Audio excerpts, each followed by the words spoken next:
नाज़रीन अस्सलाम वालेकुम। सियासत टीवी के खुसूसी प्रोग्राम खबर ख्याल में आपका खैर मकदम है।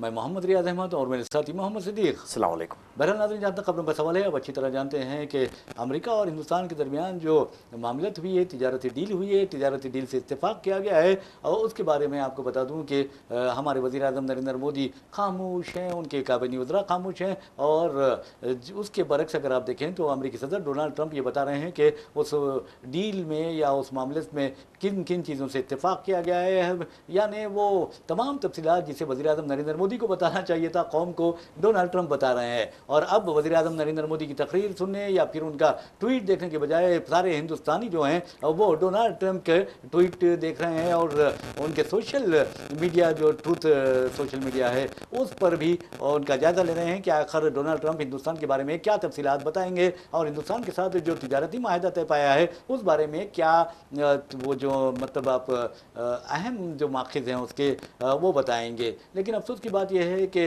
हमारे वज़ीर आज़म नरेंद्र मोदी को पता नहीं कि तिजारती माहिदे के अलीफ बे से वो वाकिफ़ हैं या नहीं हैं, क्योंकि अपोजिशन कायदीन तो यही कह रहे हैं कि वज़ीर आज़म ने डर के मारे, खौफ के मारे और डोनाल्ड ट्रंप से मरूब होकर ये माहिदा किया है, इस तरह की बातें वो कह रहे हैं। और ये भी कह रहे हैं कि वज़ीर आज़म को कुछ नहीं मालूम और डोनाल्ड ट्रंप को सब कुछ मालूम। वज़ीर आज़म मन की बात करते हैं लेकिन हिंदुस्तान की बात नहीं करते, ये अपोजिशन कायदीन कह रहे हैं। और आपको ये भी बता दूं कि लोकसभा में अपोजिशन ने वज़ीर आज़म का घेराव किया और उसके बाद अब वज़ीर आज़म को राज्यसभा में जाकर इस बारे में बयान देना पड़ा। बहरहाल वज़ीर आज़म को अपोजिशन ने मजबूर किया कि अपना मुंह खोलें, कुछ बोलें। तो बहरहाल वज़ीर आज़म ने अपना मुंह खोला और कुछ बोला, और लेकिन तफसीलात जाने से गुरेज किया और कहा कि कांग्रेस के लिए जो मामलत होती है वो उसका मतलब वो फोर्स होता है। तो ये तंज करना चाहते थे, जबकि वज़ीर आज़म को अपोजिशन के जो इल्ज़ाम है इसका जवाब देना चाहिए था। और उन्होंने ये भी कहा, वज़ीर आज़म ने खरगे की उम्र पर तंज किया और कहा कि वो इस उम्र में भी नारे लगाते हैं। तो बहरहाल मैं समझता हूँ कि हिंदुस्तानी जो कौम परस्त होता है, मुहिब वतन होता है, वो उम्र नहीं देखता। और बदइमानी के खिलाफ और हिंदुस्तान के मफादात के खिलाफ अगर कोई जाता है तो उसके खिलाफ नारे लगाना उस हिंदुस्तानी का हक बनता है, हिंदुस्तानी का फरीज़ा बनता है और हिंदुस्तान की ड्यूटी बनती है हिंदुस्तानी की कि वो इस तरह के अनासिर के खिलाफ नारे लगाए। तो बहरहाल नाज़रीन, आपको बता दूं कि हिंदुस्तान और अमेरिका के दरमियान जो तिजारती माहिदा हुआ है, अपोजिशन बार बार वज़ीर आज़म नरेंद्र मोदी को ललकार रही है और इल्ज़ाम आयद कर रही है कि वज़ीर आज़म नरेंद्र मोदी ने किसानों के जो मफादात है उससे समझौता कर लिया है और अमेरिका की धमकियों से मरूब हो गए हैं, अमेरिका की धमकियों में आ गए हैं और अमेरिका से डर कर उन्होंने ये माहिदा किया है। इस तरह की बात उन्होंने कही है, यानी अपोजिशन कायदीन कह रहे हैं और इसमें सच्चाई भी दिखाई देती है। और आपको ये बता दूं कि अमेरिकी वज़ीर ज़राअत जो होता है, यानी जो सेक्रेटरी ऑफ एग्रीकल्चर जो हैं, एक लेडी है, उसने वाज़े तौर पर कहा है कि ट्रंप ने हिंदुस्तान के साथ जो माहिदा किया है उससे अमेरिकी किसानों का फायदा होगा, न सिर्फ ज़रूरी किसानों का बल्कि जो दूध के किसान हैं उनका भी बहुत ज़बरदस्त फ़ायदा होगा। और हिंदुस्तान को, हिंदुस्तान की ज़रूरी मार्केट को और जो डेयरी फार्म की मार्केट है या डेयरी डेवलपमेंट की मार्केट है उसे खोलना होगा। और अमेरिका ये कहता है कि जहाँ से पेट्रोल अमेरिका कहेगा कि खरीदो तो वहाँ से खरीदना होगा, ये बात आपको बता दूँ। तो बहरहाल अब अंदाज़ा कीजिए कि अगर हिंदुस्तानी किसानों को नुकसान होता है तो फिर फ़ायदा तो अमेरिकी किसानों का हुआ है। और हद तो ये है कि अब हिंदुस्तानी मार्केट में जो ज़रूरी मसनूआत हैं अमेरिका की वो फ़रोख्त होंगी, यहाँ तक कि जो बीज होते हैं वो भी यहाँ फ़रोख्त किए जाएंगे। और एक अहम बात डेयरी का जहाँ तक सवाल है, आपको ये बता दूं कि दूध की जो मसनूआत है, आपको ये बताना ज़रूरी है कि हिंदुस्तान दुनिया में दूध का सबसे ज़्यादा पैदावार करने वाला मुल्क है। यानी सबसे ज़्यादा दूध अगर कहीं पर पैदावार होती है दूध की तो वो हिंदुस्तान है। और आपको ये भी बता दें कि अब अमेरिका के जो बालादस्ती है, उसके दबदबा है या उसकी धमकियां है, उसके बाद हिंदुस्तान सबसे ज़्यादा दूध इस्तेमाल करने वाला बन जाएगा, सप्लाई करने वाला बर्खास्त हो जाएगा। तो ये चीज़ें, और एक अहम बात बता रहा हूँ, अगर ये हिंदुस्तान की डेयरी डेवलपमेंट जो सेक्टर है वो अमेरिकी डेयरी डेवलपमेंट सेक्टर के लिए खुल जाएगा तो फिर समझिए कि यहाँ पर इस कदर भयानक वाक़यात होंगे कि आपको मैं सिद्दीक साहब के जवाब के बाद बताऊंगा कि क्या क्या होगा। जी सिद्दीक साहब। यह सबसे में पहली चीज़ है कि जब ऑपरेशन सिंदूर के बारे में आज तक वो मुंह नहीं खोले तो आप क्या एक्सपेक्ट कर सकते हैं कि जो है ना हमारे वज़ीर आज़म जो है ना टैरिफ और डील के बारे में बताएंगे? सवाल ही नहीं एक्सपेक्ट नहीं करते, बजाय उसके पुराने गड़े मुर्दे को उखाड़ेंगे, वो पुराने स्कैंडल्स को टोटोलेंगे। But come to the point बात करो ना। जो देखिए अपोजिशन जो सवाल करी, अब वो तो जवाब दो उसका सीधा सीधा उलट फेर उलझ, किसी की उम्र बोल दे रहे हैं, किसी की कुछ बोल रहे हैं। अरे उम्र तो सबकी देखो, आप सबकी उम्र देखिए, खुद हमारे वजीर आजम की उम्र देखिए, इन्हें उससे कोई मसले का हल नहीं है। तो आप सवाल ही नहीं है। देखिए जहाँ तक डेयरी का मामला है, डेयरी प्रोडक्ट्स हैं, हमारे पास खुद इतनी बेहतरीन डेयरी प्रोडक्ट्स बनते हैं कि अगर ये भेजे ना, पूरी जो है ना इतनी डिमांड है उसकी, बजाय उसके आप मुंह खोल के जैसा चाहे मिस्टर टैरिफ करेंगे, आप जो है ना उसको एक्सेप्ट कर लेंगे, ये कैसा मुमकिन, ये बताइए। तो मैंने समझता कि कभी मुंह खोलेंगे, कभी खुल के बताएंगे। हाँ, ये अपोजिशन को चाहिए कि बेटर डायरेक्ट बात कर लो ट्रम्प से, वो डिटेल दे देंगे ना। जी अच्छा, बस ये ट्रंप के बारे में ये कहा जा रहा है कि ट्रंप तो यानी बार बार या वक्फे वक्फे से हिंदुस्तान और अमेरिका के दरमियान जो तिजारती माहिदा है उसके बारे में तफसीलात बता रहे हैं। अब लोगों को दिलचस्पी नहीं है वज़ीर आज़म की तकरीर सुनने से, या वज़ीर आज़म के बयानात जानने से, या वज़ीर आज़म का ट्वीट पढ़ने से, यहाँ तक कि मरकज़ी वज़रा के ट्वीट जो आते हैं, बयानात होते हैं या एक्स पर जाने, उन बयानात को भी लोग नज़रअंदाज कर रहे हैं और कह रहे हैं कि हमको अमेरिकी सदर डोनाल्ड ट्रंप से पूरी तरह मालूमात हो रहे हैं। और हमारे जो वज़ीर आज़म है, आप अंदाज़ा कीजिए कि जो अपोजिशन कायदीन है वज़ीर आज़म के बारे में ये कह रहे हैं कि जो लड़का कोई इम्तिहान में नाकाम हो जाता है तो बदनामी के डर से वो फूल पहनने लगता है, यानी उसके घर वाले उसकी दावत कर देते हैं और ख़ानदान में ये मशहूर कर दिया जाता है कि लड़के की कामयाबी पर ये फूल पहनाए जा रहे हैं, और फिर बाद में वो पास हो जाता है। तो पहले फेल होता है, बाद में पास होता है, पहले फूल पहन लेता है, बाद में कामयाबी हासिल करता है। तो हमारे वज़ीर आज़म नरेंद्र मोदी का भी यही हाल हो गया है। और आप देखेंगे कि आज अमेरिका और हिंदुस्तान के जो तजारती माहिदे से इत्तेफाक किया गया है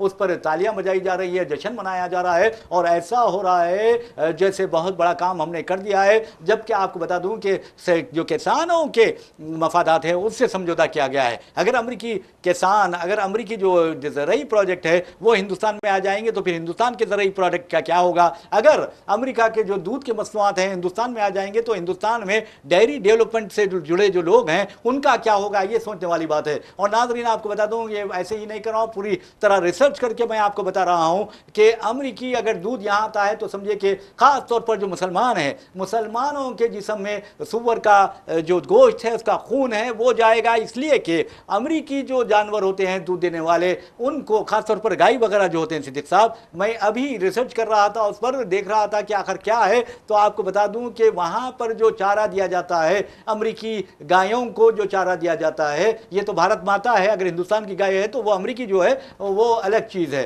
तो बहरहाल अमेरिकी गाय को गायों को जो चारा दिया जाता है वो नॉन वेज चारा होता है। नॉन वेज यानी तरकारी उसमें नहीं होती, सब्जी नहीं होती, या दरख्त वगैरह के पत्ते वगैरह नहीं होते, बल्कि आपको बता दूं कि उसमें यानी सुअर का गोश्त होता है, उसमें सुअर का खून होता है, सुअर की चर्बी होती है, और यहाँ तक कि कुत्ते बिल्लियों का गोश्त और चर्बी भी होती है, उनका खून भी होता है, और इसके साथ घोड़े का गोश्त, घोड़े का खून भी उस चारे में मिलाया जाता है। उसको नॉन वेज चारा कहा जाता है, और दूसरे ब्लड चारा कहा जाता है, यानी खून का चारा वो कहा जाता है। और ये बकरियों यानी दूध देने वाली गायों को खिलाया जाता है, उससे दूध बनता है। अब ये दूध हिंदुस्तान में आएगा तो आप समझिए कि आपके दूध में क्या है, आपके जिस्म में क्या जा रहा है, अमेरिकी दूध जा रहा है। अमेरिकी दूध के साथ क्या जा रहा है, सुअर का गोश्त जा रहा है, सुअर का खून जा रहा है, यहां तक कि आप देखेंगे कि कुत्ते बिल्लियों का गोश्त और खून भी जा रहा है। तो इसका मतलब यह है क्या होगा, आप अंदाजा कीजिए कि जब अंग्रेजों के दौर में गदर की तहरीक शुरू हुई थी, यानी हिंदुस्तान की पहली जंग आज़ादी बहादुर शाह जफर के क़यादत में तांतिया टोपी जो थे, और उसके बाद आप देखेंगे कि रानी लक्ष्मी भाई झांसी की रानी भी थी उसमें। तो आपको बता दूं को वो इसलिए शुरू हुई थी गदर कि क्योंकि अंग्रेजों के बारे में ये कहा जा रहा था कि जो गोली होती है उसमें जो चर्बी इस्तेमाल की जाती है उसमें गाय की चर्बी और सुअर की चर्बी इस्तेमाल की गई। सुअर का नाम सुनकर मुसलमान नाराज हो गए और गाय का नाम सुनकर हिंदू सिपाही नाराज हो गए, और अंग्रेजों की फौज में जो हिंदुस्तानी थे, हिंदू मुस्लिम, उन्होंने बगावत कर दी, और उसी को गदर कहते हैं। और गदर आपने देखा कि किस तरह के हालात पैदा हुए। तो बहरहाल नाज़रीन आपको बता दें कि अब ये दूध आएगा हिंदुस्तान में, और वज़ीर आज़म नरेंद्र मोदी आप देखेंगे कि किस तरह की बातें कर रहे हैं। अरे मेरे भाई, तुमसे सवाल किया गया था कि अमेरिकी के साथ जो तिजारती माहिदा हुआ है उस बारे में तुम बताओ, और ये तिजारती माहिदा क्या तुमने डर के मारे नहीं किया है, अमेरिका की धमकी के बाद नहीं किया है,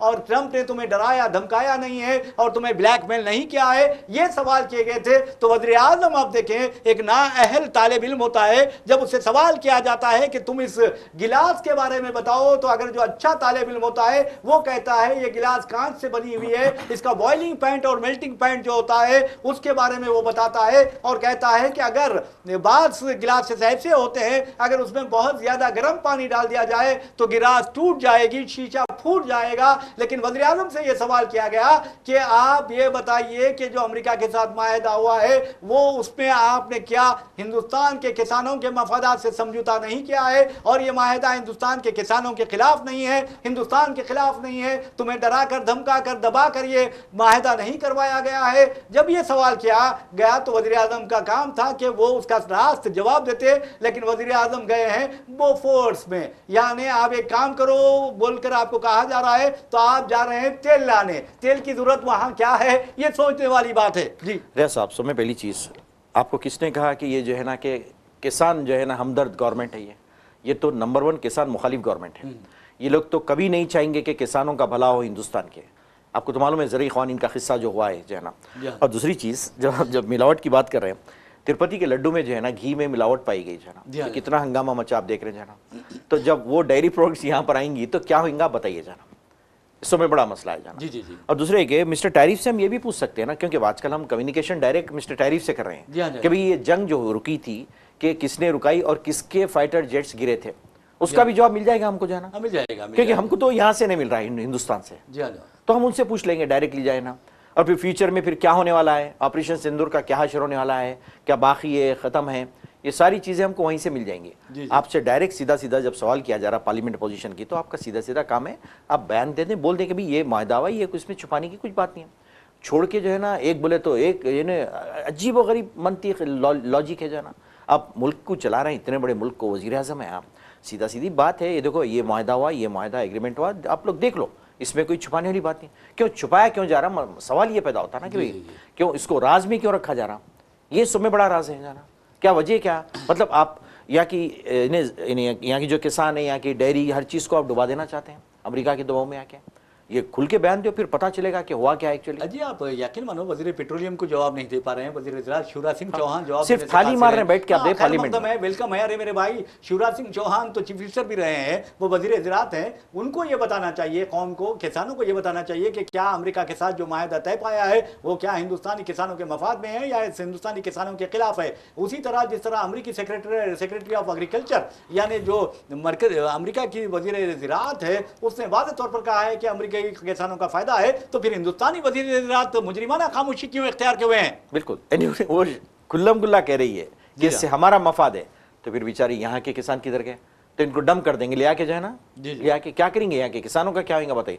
ऑलरेडी इतना परेशान है किसान यहाँ पे, आप हर चीज़ जो है ना कॉर्पोरेट सेक्टर को आप सौंप दे रहे हैं, उनके कई मसाइल है किसानों के, उसको हल करना नहीं चाह रहे हैं, तो अब ऑलरेडी जो है ना बेच दीजिए आप जो है ना। और वैसे भी यहाँ पे मेरे ख्याल से ज़रूरत नहीं थी, अडानी खुद यानी काफ़ी है संभालने के लिए पूरा एग्रीकल्चर सेक्टर को, अडानी को दे दें वो संभाल लेंगे, ज़रूरत नहीं है अमेरिका को जो है ना देने की जो है ना, सिंपल सी बात है ना रियाज साहब। बहरहाल नाज़रीन आपको बता दूं कि इस तरह के वाक़यात पेश आते हैं तो फिर बहुत ही ख़तरनाक बात होती है। हमारे वज़ीर आज़म नरेंद्र मोदी को जैसा कि अपोजिशन कायदीन कह रहे हैं कि ज़िम्मेदारी का मुज़ाहरा करना चाहिए, और जो उनसे सवाल पूछा जा रहा है वो सवाल देना चाहिए। उनसे ये सवाल नहीं पूछा गया था कि बोफर्स का क्या हुआ, फलां का क्या हुआ। अगर बोफर्स के बारे में सवाल करते तो वज़ीर आज़म को बोफर्स के बारे में कहना चाहिए, और वज़ीर आज़म कोई बच्चे नहीं है, कोई जवान नहीं है, वज़ीर आज़म भी 75 साल के अबूर कर चुके हैं। ऐसे में अगर वो आपको बता दो कि मल्लिकार्जुन खड़गे पर तंज करते हैं उनकी उम्र को लेकर, तो ये बहुत बुरी बात है। जी बिल्कुल, ये पर्सनल हो जाता है, पर्सनल आपको बात नहीं, आपको मुल्क के मसाइल पे बात करना है, टू द पॉइंट बात करिए ना। ऐसा पर्सनल जाएंगे तो फिर एक एक की उम्र क्यों छानते बैठेंगे, उम्र के बाद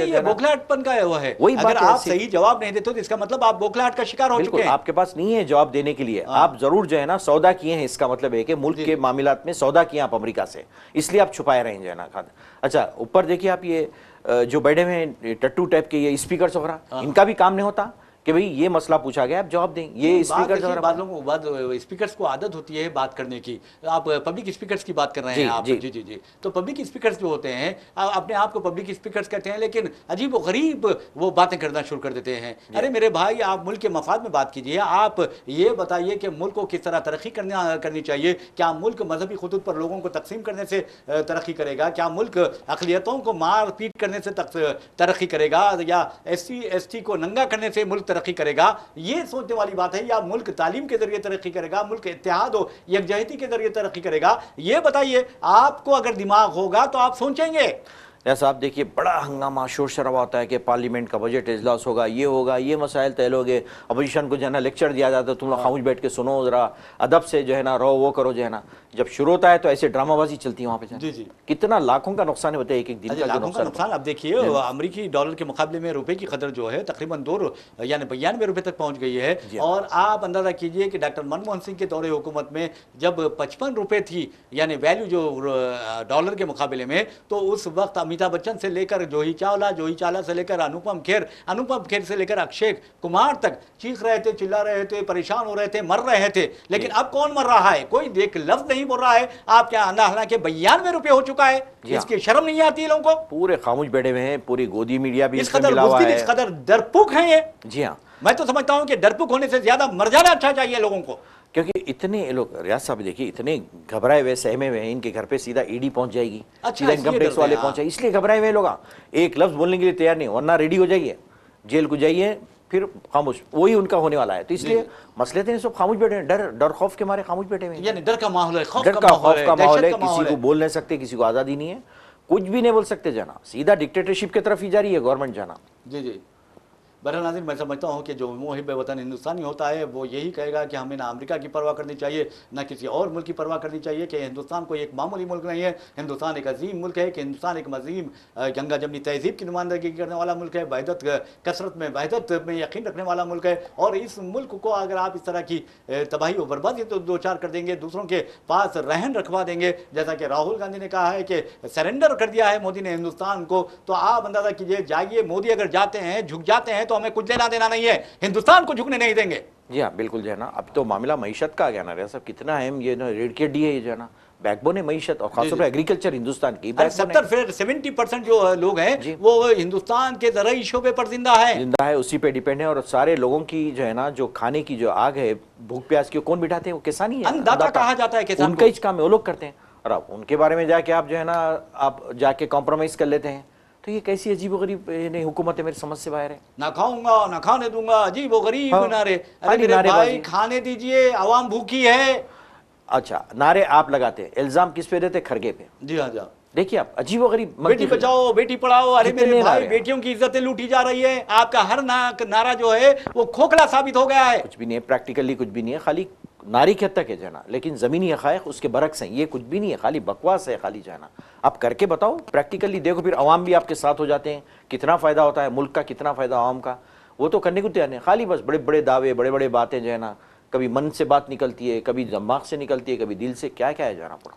बहरहाल मैं समझता हूँ कि मन की बात हकीकी मन से निकलना चाहिए। और याद रखिए कि आप अगर मन से फैसले करेंगे और दिमाग को इस्तेमाल नहीं करेंगे तो नुकसान हो सकता है। तो दिल और दिमाग दोनों को इस्तेमाल करना चाहिए, वरना दोनों में से एक नाकारा हो जाता है। और ख़ास तौर पर दोनों में से कोई भी नाकारा हो जाता है तो फिर इंसान भी नाकारा हो जाता है, और फिर वो यादों में आ जाता है, लोगों की यादों में आ जाता है। और ये समझना कि मैं आज सेहतमंद हूँ, ये समझना कि आज मैं इक़्तिदार में हूँ, और ये समझना कि आज मैं हुकूमत कर रहा हूँ, अक़लियतों को सताता हूँ, सता सकता हूँ, मुसलमानों को जला सकता हूँ, बस्तियों को आग लगा सकता हूं, गिरजाघरों को तबाह कर सकता हूं, और मस्जिदों पर बुलडोजर चला सकता हूं, और मदरसों पर बुलडोजर चला सकता हूं। ये कुछ होने वाला नहीं है। एक ऐसा वक्त आएगा कि बुलडोजर खुद, ये ऐसे लोग बुलडोजर के नीचे आ जाएंगे। बिल्कुल, एक वक्त आएगा, पलट जाएंगे बुलडोजर, इनके खिलाफ ही वो चले जाएंगे बुलडोजर, एक वक्त भी आएगा। कब तक इख्तिदार में रहते हैं, कब तक किसका गुरूर चलता है रियाज साहब?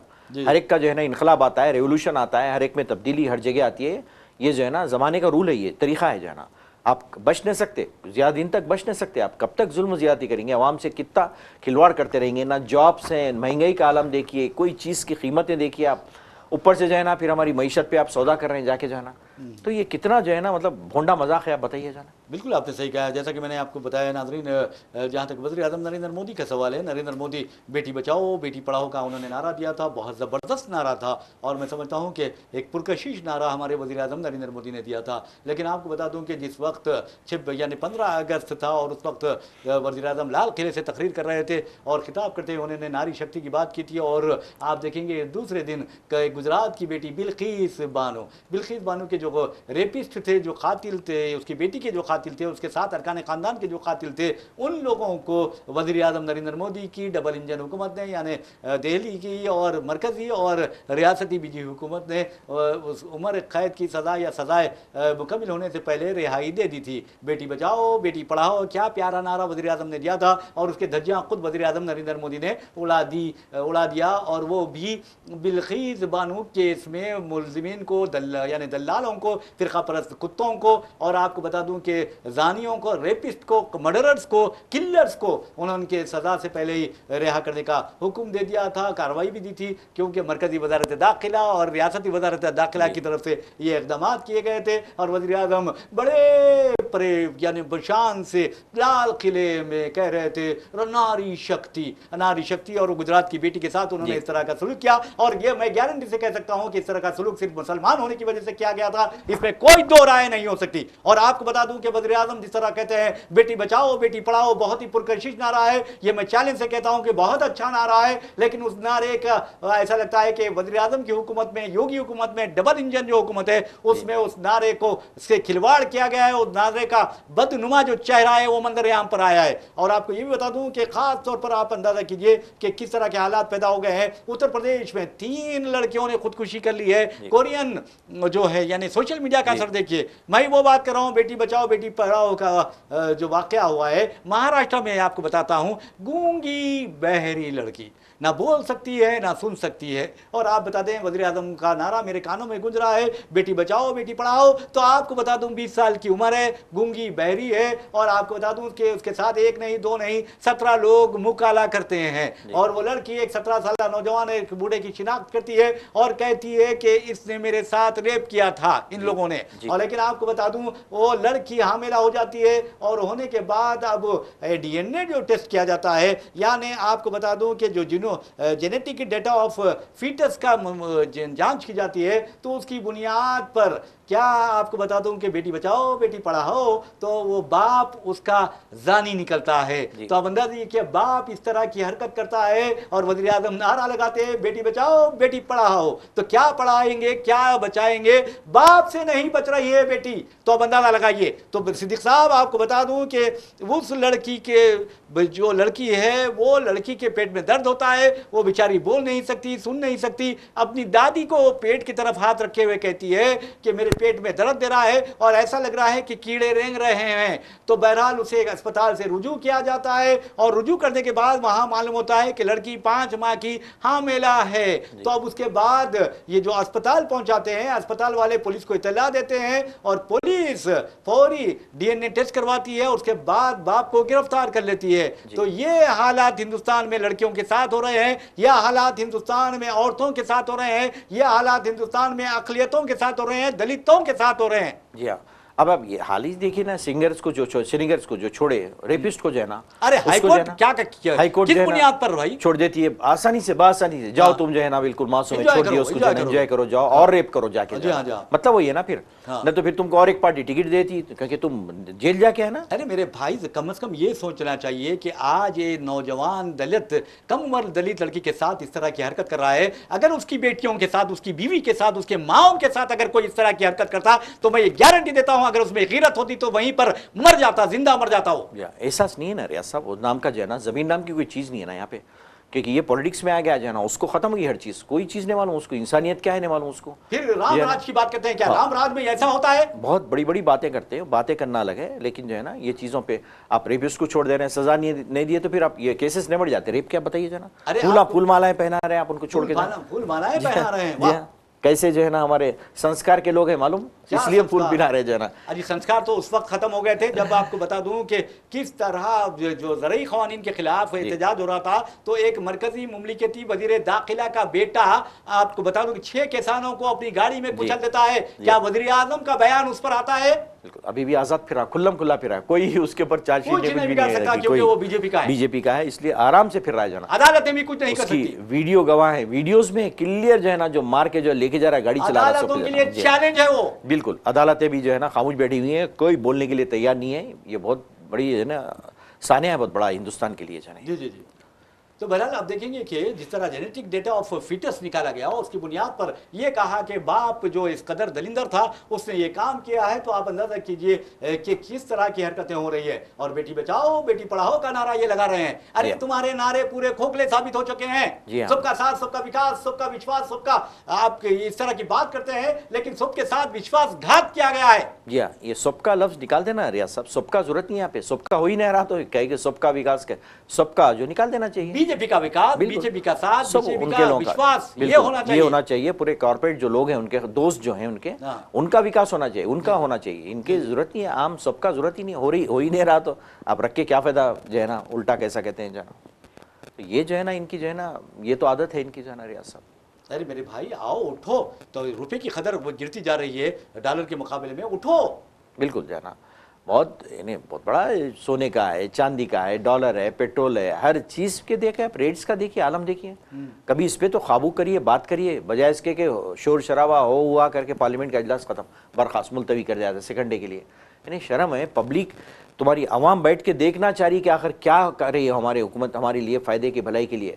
आप यहाँ पे शोर शराबा हंसी मजाक करके ख़त्म कर देंगे उसको, सबको आवाज़ दबा देते अपोजिशन की, ख़त्म होता है इजलास, फिर कल बुलाया जाता, फिर कल भी ये ड्रामा आता जाना। तो क्या मजाक है, ये पार्लियामेंट है, हुकूमत है, क्या सवाल किया गया उसका जवाब दो बस। और ऑलरेडी पहले से सवाल वहाँ पे नोट कर दिए जाते हैं, तो आपको फिर तामुल क्यों है जवाब देने में, क्यों पीछे हट रहे हैं जवाब देने के लिए? तो जवाब देना चाहिए। पहले तो आते कम है, आप आए तो फिर जो है ना, फिर आते ही पहले थप्पा थालियाँ बजाते हैं, वो करते हैं, बड़ा हू शारे आगे आगे बोल के, लेकिन एक्सपेक्टेशन क्या है आवाम के, ये देखिए आप, कुछ भी नहीं है, नील है। बहरहाल नाज़रीन, बेटी बचाओ बेटी पढ़ाओ, अब आपको बताऊं, सबका साथ, सबका विश्वासघात समझो, सबका साथ तो सबका विकास नहीं है। हम आपको लिए चलते हैं उत्तर प्रदेश। उत्तर प्रदेश हिंदुस्तान की सबसे बड़ी रियासत है, आबादी के लिहाज से अगर देखा जाए तो वहाँ पर आपको बता दूं कि पार्लियामेंट में उत्तर प्रदेश रियासत, सिर्फ उत्तर प्रदेश से 80 अरकान पार्लियामेंट जाते हैं लोकसभा के। और आपको ये बताना ज़रूरी है कि वहाँ जो कामयाबी हासिल करता है, सबसे बड़ी सियासी जमात होती है, तो वो इसका इख्तिदार दिल्ली में होता है, इसमें कोई दो राय नहीं है। लेकिन इस मरतबा बीजेपी जो मार खाई है, जिस तरह कहा बीजेपी ने कहा था कि हम कम से कम 60 नशस्तें हासिल करेंगे, उसकी हालत जो बुरी हुई, उसके बाद आप देखेंगे कि वज़ीर आज़म, जैसा कि मैंने कहा कि नारे लगाने में बहुत ज़्यादा माहिर है, वो बाहर भी नारे लगाते हैं। अब आपको अंदाज़ा कीजिए कि अक्सर हमारे हिंदुस्तान में मज़दूरों को या गरीबों को ले जाया जाता है ताकि जो सियासी रैलीज़ हैं उसमें नारे लगाएं, उसमें फिर उन्हें खाना दिया जाता है, उसको पैसे दिए जाते हैं। तो हमारे वज़ीर आज़म नरेंद्र मोदी भी अमेरिका गए थे, वहाँ पर अब की बार ट्रंप सरकार का उन्होंने नारा लगाया था। और अब तो ये कहा जा रहा है कि अमेरिका के जो एक दलाल है, सबसे बड़ा दलाल, सबसे बड़ा रेपिस्ट, और बच्चों की, छोटे छोटे बच्चों के साथ जिनसी यानी उन पर हमले करने, जिनसी ज़्यादती का निशाना बनाने वाला और लड़कियों का सप्लायर जो है, यानी मैं बात कर रहा हूँ जेफरी एप्स्टाइन की बात कर रहा हूँ। तो आपको नाज़रीन बता दूं कि उसके मशवरे पर कहा जाता है कि वज़ीर आज़म नरेंद्र मोदी ने इसराइल का दौरा किया था, वहाँ पर डांस भी ज़बरदस्त किया था। तो बहरहाल अगर आज मुग़ल दौर होता तो क्या होता, इसका आप तसव्वुर कीजिए, हम तो तसव्वुर नहीं बयान कर सकते। बहरहाल नाज़रीन, इस तरह की जो हरकतें हैं, हम दलालों से अगर मशवरों पर काम कर रहे हैं, इस तरह के जो कि बच्चों के जिनसी इस्तेसाल में मुलविस है, ख़वातीन, नौउम्र लड़कियों का सप्लायर है, इंटरनेशनल दलाल है, तो आप ये बताइए कि फहाशी का जो अड्डा चलाता है उसके आप मशवरा ले रहे हैं, तो आप किस कदर बड़े दानिश्वर है। जी हाँ, खुल्लम खुल्ला नाम लेता है, मालूम आपको? हाँ, हमारे वज़ीर आज़म का नाम भी लेता है वो बाज़ाब्ता। क्यों लेता है, क्या है उसके डिटेल्स नहीं मालूम हमको जाना, लेकिन वो नाम लिया है, एप्स्टाइन नाम लिया है जरूर जो है ना अपने डॉक्यूमेंट्स में। अरे हरदीप सिंह पुरी जाकर मिलता है, एक नहीं, दो नहीं, तीन मरतबा। जी हाँ, ये क्या है फिर? किससे कन्विक्टेड है, इतना बड़ा क्रिमिनल है, पूरा बदनाम जो है ना, जाके उससे आप रब में हैं, क्या मतलब है इसका, समझ से बाहर है। क्या सौदा किया भाई आपने उसके साथ, क्या क्या किए हैं आप? हाँ, बहुत बड़ी जो है ना ये रिमार्क है, बहुत बड़ा इंडिया के लिए जो है ना, एक एक का नाम आता है तो पूरा हल जाता है, पूरा हर जगह जो है ना।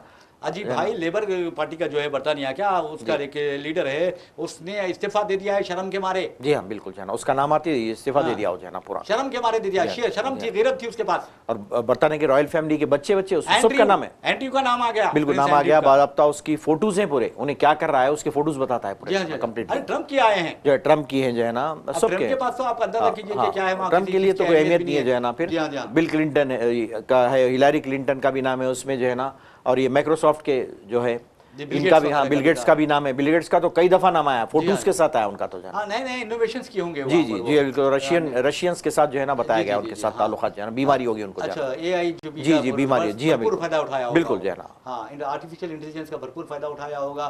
तो आप अंदाजा कर सकते हैं उसके बाद ही शायद उनकी और उनकी बीवी के दरमियान झगड़ा हुआ। जी हाँ झगड़ा हुआ, तलाक भी हुई है बाज़ाब्ता जो है ना। जी हाँ बहुत बड़ा स्कैंडल है वो, देखा जाए। और आप देखेंगे उनके जो दामाद है अहले ईमान है, मुसलमान है जी, बहुत बड़ी बात है। बहरहाल उनको इस तरह के फाइल्स वगैरह में नहीं जाना चाहिए। जी बिल्कुल जो है ना। और सिद्धू साहब एक गौर करेंगे कि जहां तक अमेरिकी डिपार्टमेंट ऑफ जस्टिस का सवाल है, उसने तकरीबन 30 लाख सफ़ात पर मुश्तमिल ये जो एप्स्टीन फाइल्स है उसको बंदरआम पर लाया था।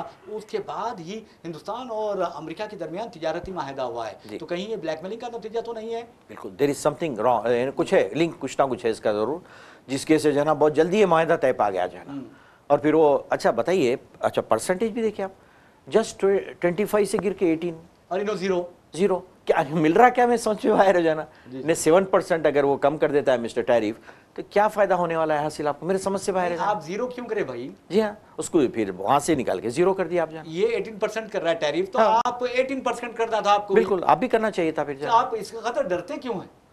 ये डर के मारे जीरो क्यों किया आप? बिल्कुल माने खैस खामोशी है तो जाना। बिल्कुल बहरहाल हम उत्तर प्रदेश की बात कर रहे थे, बता दूं कि उत्तर प्रदेश में पिछले 2 वर्षों के दौरान 1 लाख से ज़ायद मर्द और ख़वातीन लापता हुए हैं, जिनमें जवान लड़कियां भी हैं, जिनमें जवान लड़के भी हैं, बूढ़े भी हैं, सब है। लेकिन आपको बता दूं कि बेटी बचाओ बेटी पढ़ाओ, और आप अंदाज़ा कीजिए कि नारा कितना प्यारा था, लेकिन अब ये नारा ही बनकर रह गया है। 2 वर्षों में 1 लाख से ज़ायद लोगों का गायब होना अदालत को भी हैरान कर देता है। और अदालत के बारे में आपको बता दूँ कि इलाहाबाद हाईकोर्ट की जो लखनऊ बेंच है उसने तो इस पर तशवीश का इजहार किया और कहा कि ये तो बहुत खतरनाक बात है, और सो मोटो एक्शन अदालत ने लिया है और PIL रजिस्टर कर दिया है। और आपको यही बता दूं कि ये कहा जा रहा है कि 1 लाख से ज़ायद अफराद यानी लापता हो जाते हैं, मर्द व ख़वातीन लापता हो जाते हैं। पता नहीं उनकी क्या अहम बलियाँ चढ़ा दी गई हैं, या उन्हें फिर बंधुआ मजदूर बना दिया गया है, या फिर उन्हें दिल्ली और अतराफ अकनाफ में घरेलू मुलाजिमाओं की हैसियत से रखते हुए उन पर घर से बाहर निकलने पर पाबंदी आयद की गई होगी, उनका जिनसी इस्तेसाल किया जा रहा होगा और बंधुआ खेत मजदूर बना दिया गया होगा। तो बहरहाल 1 लाख से ज़ायद लोग लापता हो गए हैं, और योगी है कि अजीब गरीब बातें करते हैं और मुसलमानों के खिलाफ भोंकने लगते हैं, यानी बकवास करते हैं। तो ये नहीं होना चाहिए। और आपको यही बता दूं कि उन्हें कम अज़ कम इस पर तवज्जो देना चाहिए हिंदू मुस्लिम करने की बजाय। और उत्तर प्रदेश पुलिस आपको बता दूं कि जहाँ तक उत्तर प्रदेश के पुलिस का सवाल है, 1 लाख से ज़ायद अफराद 2 साल से लापता है। लेकिन आपको बता दूं कि पुलिस स्टेशनों में उत्तर प्रदेश के 9,700 इस तरह के मुकदमात में कार्रवाइयां हो रही हैं। यानी 1 लाख किधर है, 9,700 किधर है, 10,000 भी नहीं है, यानी 10% भी नहीं है। जी हाँ बिल्कुल जो है ना। अच्छा फिर SIR का भी मामला है वहां पर, फिर उसमें भी गायब हो गए हैं लोग, 2.89 करोड़ गायब हुए हैं, वो भी गायब हो गए हैं, इधर से गायब हो रहे हैं। तो जा कर रहे हैं ये बताइए, सब इधर से भी गायब किए जा रहे हैं, उधर से भी गायब किए जा रहे हैं, तो फिर कहाँ है अता पता उनका, किधर पता उठाइए, फिर मालूम करिए कहाँ गए लोग जो है ना। ये तो SIR में तो खैर आप मार देंगे उनको, अच्छा जिंदा लोगों को भी आप मार देंगे जाना, ठीक है। तो फिर ये लोग कहाँ गए जो है ना, हमें योगी जी दें कुछ बयान दें असेंबली में, दे के बोले कि भाई ये इधर गए उधर गए, किधर गया इनका पता, किधर गया जाना। तो ये जो है ना सब खाली दिखावे की बातें हैं रियाज साहब, कुछ भी नहीं है। इंटरनली लॉ एंड ऑर्डर बहुत खराब है वहाँ का जो है ना पूरा एक्चुअली। हाँ अब बहरहाल अवार्ड मिलना चाहिए योगी हुकूमत को भी, पुलिस को, उत्तर प्रदेश पुलिस को भी, कि आपके पास से 2 वर्षों में 1 लाख से ज़्यादा लोग लापता हो गए और आप उनका पता लगाने में नाकाम रहे हैं। अब अदालत ने जिस तरह PIL रजिस्टर किया है उसके बाद क्या होता है ये देखने वाली बात है। वैसे भी नाज़रीन आपको बता दूं कि जहाँ तक अगर आप जिंदा हैं तो समझिए कि अगर BJP के किसी हल्के में होते हैं तो मुसलमान हैं आप, तो फिर आप मर जाएंगे, यानी वो IF फार्म के ज़रिए आपको इलेक्शन कमीशन की जो वोटर लिस्ट है उसमें मुर्दा करार दिया जाएगा। जी हाँ। और आपने देखा कि ममता बनर्जी कल ही पहुंची थी सुप्रीम कोर्ट में, और दिल्ली में इलेक्शन कमीशन के दफ्तर के सामने भी उन्होंने खुद ये ज्ञानेश कुमार से मुलाकात करने के दौरान उन्होंने 50 ऐसे लोगों को पेश किया जो मुर्दा थे, यानी मर चुके थे इलेक्शन कमीशन की फहरिस्त के मुताबिक। तो इतनी शर्म की बात है, इलेक्शन कमीशन जो भी बीजेपी के खिलाफ जाता है उसे मार देता है, और ये कहा जाता है कि ये मुर्दा हैं, जबकि जिंदा हो जाते हैं लोग। और आपको ये बता दूं कि अब एक खबर आ रही है गुजरात से। गुजरात वज़ीर आज़म नरेंद्र मोदी की रियासत है, और वहाँ आबाई रियासत है, और वहाँ का एक इलाका है सलाबतपुरा। सलाबतपुरे में आपको बता दूं कि एक पोपट नामी एक बीजेपी कारपोरेटर है, पोपट है, हकीकत में पोपट दिख रहा है, लेकिन वो जो गद्दारी कर रहा है जमहूरियत के साथ, सेकुलरिज्म के साथ, हिंदुस्तान के दस्तूर के साथ, वो देखने से ताल्लुक़ रखती है, और किस तरह की वो गद्दारी कर रहा है हम आपको बताते हैं। और आपको ये भी बताते हैं कि सलाबतपुरे में आपको ये बताना ज़रूरी है कि फार्म 7 भरते हुए ये विक्रम पोपट पाटिल, इसका नाम है विक्रम पोपट पाटिल, मुस्लिम जो वोटर्स हैं उनके नाम हज़फ करवा रहा है। इस सिलसिले में वहाँ पर शिकायत की गई है इलेक्शन कमीशन ऑफ इंडिया से, इलेक्शन कमीशन ऑफ गुजरात जो इलेक्शन कमीशन है स्टेट, उससे शिकायत की गई है, और तमाम जो शिकायत कुनिंदा हैं, कंप्लेनेंट्स है, वो मुसलमान है। इनके नाम ये जो कॉर्पोरेटर है वो हज़फ करवा रहा है और कह रहा है कि लोग मर गए हैं। अरे मैं समझता हूँ कि अगर इसका मतलब है तो अकल से मर गया है, तो सियासी तौर पर मर गया है जो इस तरह की हरकत कर रहा है। यानी ये है, समझिए कि election commission through out India कर रहा है, ये बेचारा वो अपने हल्के में कर रहा है, नहीं कर रहा है लेकिन पूरा डिलीट कर रहा है, खुद ब खुद कौन मदद कर रहा है उसके लिए? इलेक्शन कमीशन मदद कर रहा है। क्या इलेक्शन कमीशन का काम नहीं बनता कि वो तहकीकात करे? जी हाँ, ये तो व्हाट्सएप कमीशन है, आपको तो मालूम है। ममता बनर्जी ने कहा कि ममता बनर्जी के व्हाट्सएप कमीशन है, इनका काम व्हाट्सएप पे मैसेज भेज देना, किस्सा खत्म, डिलीट कर लो, उसको ऐड कर लो, जो चाहे कर लो, मर्जी जिसकी कर लो, जो है ना।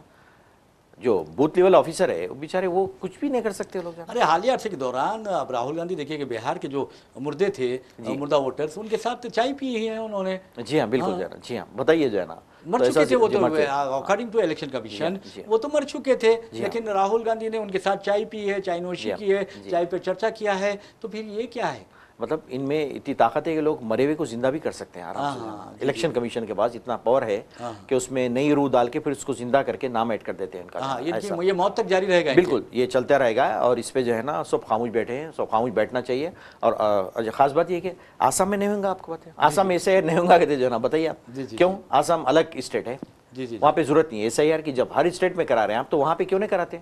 जी हाँ, है ना। अच्छा फिर दूसरा ये देखिए आप, और एक मजाक उस पे, वो जो माइक्रो ऑब्जर्वर है उनको लाके जो है ना तैनात किया जा रहा है। कहाँ? बीजेपी जहाँ पे हुकूमत है वो स्टेट से लाके जा रहा है। अरे ऑलरेडी वहाँ पे कई ऑफिसर्स हैं, IAS ऑफिसर, IPS सब है, वो छोड़ के उनको चुन चुन के लाके यहाँ पे डाला जा रहा।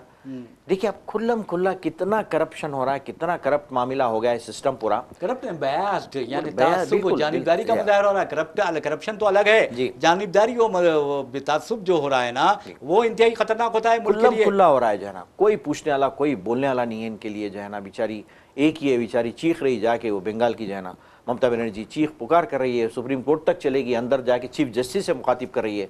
बताइए उसके गट्स बोलिए कि वो आयत खातून है, और कौन है आवाज़ उठाने वाली, ये बताइए। जी बिल्कुल, कोई भी नहीं है। नाज़रीन आपको बता दूं कि जहाँ तक इस तरह के वाक़यात का सवाल है, इस सिलसिले में आवाम को बेदार होना चाहिए, उनमें शऊर पैदा होना चाहिए, और उन्हें ये देखना चाहिए कि आखिर बीजेपी हुकूमत क्या हिंदुस्तान को फ़ायदा पहुँचा रही है या नुकसान पहुँचा रही है। मजहबी खुतूत पर अगर लोगों को तकसीम करके वो अपना उल्लू सीधा कर रही है, तो फिर आवाम को भी उसका अपना यानी उल्लू सीधा होने नहीं देना चाहिए। तब कहीं जाकर यकीन मानिए मुल्क तरक्की करेगा, वरना ये लोग मुल्क का सौदा करते रहेंगे। खा जाएंगे रियाज साहब, सौदा क्या, ये लोग तो खिला देंगे, लिया के निवाला बना के सीधा सीधा दे देंगे किसी को भी जो है ना मुल्क का। ये हालत हो चुके हैं मुल्क के।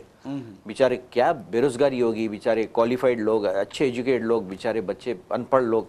देखिए आप जाके जो कॉम्पिटिटिव एग्जाम्स हो रहे हैं हर स्टेट्स में, कैसे क्वालिफाइड बच्चे जो है ना मामूली कांस्टेबल के लिए, होमगार्ड के लिए हज़ारों के अप्लीकेशन जा रहे हैं, PG है उसमें, ग्रेजुएट से, बताइए।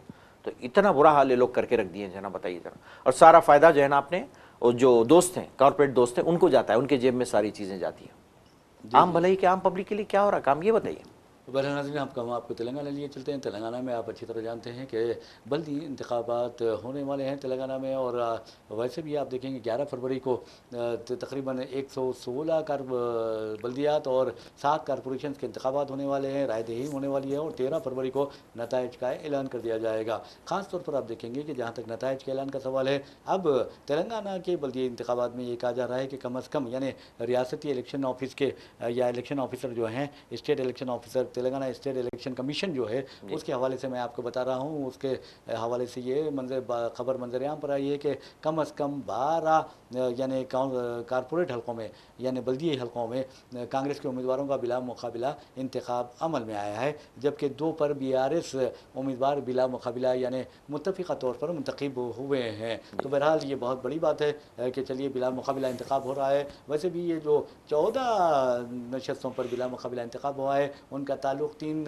अजला से, एक तो सूर्यापेट है, दूसरा विकाराबाद है, तीसरा आप देखेंगे कि यदाद्री भौनगिर है। तो ये 3 अजला में इस तरह मुत्तफ़िक़ा इंतखाब अमल में आया। वैसे भी नाज़रीन आपको बता दूँ कि जहाँ तक कांग्रेस का सवाल है, कांग्रेस ने इस मरतबा भी ये दावा किया है कि वो ग्राम पंचायत इंतखाबात की तरह बल्दी इंतखाबात में भी ज़बरदस्त शानदार मुजाहरा करेगी और बीआरएस को बहुत पीछे छोड़ देगी। वैसे भी कांग्रेस ने इन बल्दी इंतखाबात में फिल वक्त जो हैं 2948 उम्मीदवार अपने मैदान में उतारे हैं और सेकंड पोजीशन पर बीआरएस है। बीआरएस के बारे में आपको बता दें कि उसके उम्मीदवारों की तादाद 2878 है और जबकि बीजेपी, और आपको बता दें कि बीजेपी के 8 अरकान पार्लियामेंट है रियासत में और 8 अरकान पार्लियामेंट के साथ साथ अगर देखें तो फिर 8 अरकान असेंबली भी हैं। तो बहरहाल 2634 उसके उम्मीदवारों की तादाद है जो बल्दी इंतखाबात में मुकाबला कर रहे हैं। और आपको ये भी बता दें कि जीएचएमसी के इंतखाबात नहीं हो रहे हैं, बल्कि जीएचएमसी की जो मियाद है वो 10 फरवरी को मुकम्मल हो रही है।